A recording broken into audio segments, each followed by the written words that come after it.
because on one hand, the seriousness of the occasion, if it is sincere, is not lost on me, especially seeing the recent public statements on this topic.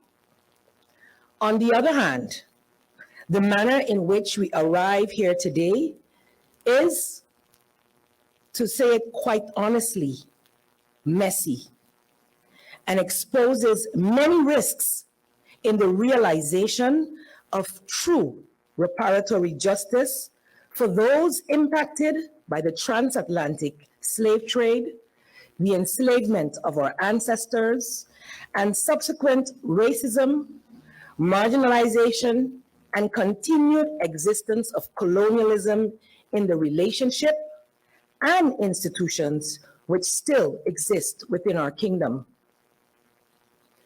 Along with my colleagues throughout the Dutch Caribbean, I find myself forced to confront our traumatic histories according to the schedule and timeline set by the government of the Netherlands.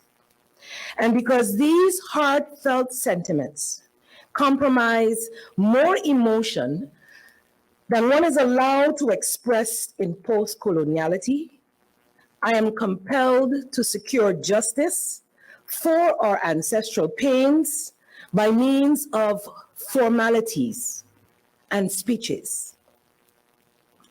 On behalf of the Council of Ministers, I have, on several occasions, mentioned to the State Secretary of Interior Affairs and Kingdoms in the Netherlands, to the Parliament of St. Martin, and the people of St. Martin, that we are not at the stage that we can either accept or reject the statement/apologies.